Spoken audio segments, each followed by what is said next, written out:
आज Doubtnut app download करें। Doubtnut पर अपने सभी गणित, रसायन विज्ञान, भौतिक विज्ञान और जीव विज्ञान के डाउट्स का करो सफाया। बस प्रश्न की फोटो खींचो, एक ही प्रश्न को क्रॉप करो और तुरंत वीडियो सोल्यूशन पाओ। अभी डाउनलोड करें। हेलो फ्रेंड, हमारे सामने सवाल है जो हमसे कह रहा है दिखाइए कि z का न्यूनतम मान दो बिंदुओं से अधिक बिंदुओं पर घटित होता है। तो हमको दिखाना है और बोला निम्न अवरोधों के अंतर्गत z बराबर x प्लस वाई का अधिकतमीकरण हमें करना है। अवरोध क्या दिए? x माइनस वाई कम है या बराबर है माइनस एक के, माइनस एक्स प्लस वाई कम है या बराबर है जीरो के, और x और y दोनों हमारे जीरो से बराबर हैं या ज़्यादा हैं। तो इसको मैं हल करने के लिए पहले हम कार्तीय तल बनाएंगे।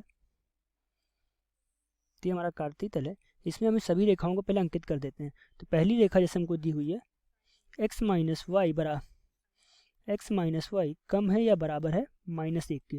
तो इसको लिए पहले हम इसको क्या करेंगे, सामान्य रेखा के रूप में इसको लिख लेते हैं x माइनस वाई बराबर माइनस वन। अब इसको रेखा के अंतःखंड रूप में बदलेंगे। उसके लिए हमें क्या करना पड़ेगा, दोनों पक्षों में माइनस एक से भाग कर देंगे। अब यहाँ से हम इसको हल करेंगे तो आएगा x बटे माइनस वन प्लस वाई बटे वन बराबर एक। हमारे सामने ये आ जाएगा। तो इस रेखा का अंतःखंड रूप से हमें पता क्या चला कि रेखा ने हमारी x अक्ष को माइनस एक कॉमा जीरो पे काटा है और y अक्ष को जीरो कॉमा एक पे काटा है। तो पहली रेखा से हमको ये पता चल गया। दूसरी रेखा पे आते हैं। दूसरा लिखा हुआ है माइनस एक्स प्लस वाई कम है या बराबर है जीरो के।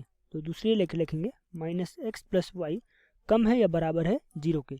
इसको भी सामान्य रेखा की तरफ लिख लेंगे तो आएगा y बराबर x। तो ये हमारी दूसरी लाइन आ गई। अब दोनों रेखाओं को हम अपने कार्तीय तल पे अंकित कर देते हैं। तो पहली रेखा कहाँ कहाँ पे काट रही है, x के माइनस वन और जीरो पे। तो अंकित करेंगे तो माइनस वन कॉमा जीरो हमारा यहाँ पे होगा और जीरो कॉमा वन कहीं ऊपर होगा, ये जीरो कॉमा वन होगा। तो यहाँ पे रेखा अंकित कर देंगे। तो हमारी लाल रेखा इस रेखा को अंकित कर रही है। दूसरी रेखा थी x बराबर वाई लाइन। तो x बराबर वाई रेखा को अंकित करेंगे तो x बराबर वाई लाइन हमें किस तरह जाएगी। अगर हम इसके स्लोप की बात करें, इसकी प्रवणता की, तो इसकी प्रवणता m आता है माइनस एक्स का गुणांक बटे y का गुणांक। तो ये हमारा लिखा हुआ है x माइनस वाई बटे जीरो। तो यहाँ प्रवणता हमारी आएगी m बराबर माइनस एक्स का गुणांक बटे y का गुणांक क्या है माइनस वन, जो प्रवणता हमारी आ गई एक। तो यहाँ से हम अपनी रेखा खींचेंगे तो रेखा जो हमारी आएगी वो हमारी कुछ इस तरह दिखेगी। दोनों ही रेखाओं को अगर हम देखेंगे प्रवणता दोनों की बराबर है, तो इसका मतलब दोनों हमारी समानांतर रेखाएं हैं। अब हम देखेंगे कि छायांकित भाग किस तरफ आएगा। छायांकित भाग निकालने के लिए हम जीरो कॉमा जीरो पहली रेखा में जीरो कॉमा जीरो रख देंगे। यहाँ पे जीरो कॉमा जीरो रखेंगे। अगर कथन सत्य आएगा तो यानी कि जीरो कॉमा जीरो उस रेखा की छाया में आएगा। अगर कथन असत्य आएगा तो उस छाया की रेखा में नहीं आएगा। जब हम जीरो कॉमा जीरो रख देते हैं तो x का मान जीरो, y का मान जीरो कम है या बराबर होना चाहिए माइनस वन के, यानी कि जीरो कम है या बराबर है माइनस वन के। ये कथन हमारा असत्य है। तो क्योंकि ये कथन हमारा असत्य है तो इसलिए छायांकित भाग किस तरफ आएगा, वो हमारा ऊपर की तरफ आएगा, यानी कि ये हमारा छायांकित भाग होगा। दूसरी रेखा की तरफ आएंगे। दूसरी रेखा में हमारा लिखा है माइनस एक्स प्लस वाई कम है या बराबर है जीरो कमा जीरो के।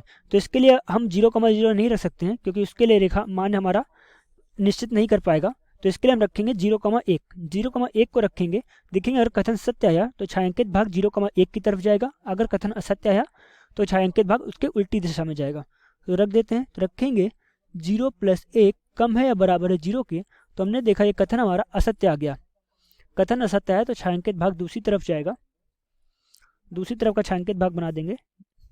तो हमने क्या देखा, छायांकित भाग कहीं भी आपस में एक दूसरे को उभयनिष्ठ छायांकित भाग को नहीं मिल रहा है। क्योंकि यहाँ पे कोई भी उभयनिष्ठ भाग नहीं है, इसलिए z का कोई भी मान संभव नहीं होगा। कोई भी मान संभव नहीं है और यही हमारा उत्तर होगा। आशा करते हैं आपको समझ में आया होगा। धन्यवाद। कक्षा 6 से 12वीं से लेकर नीट, IIT, JEE वो एडवांस के लेवल तक 1 करोड़ से ज्यादा छात्रों का भरोसा। आज ही डाउनलोड करें डाउटनेट ऐप या व्हाट्सएप करें अपने सारे डाउट्स 8400 400 400 पर।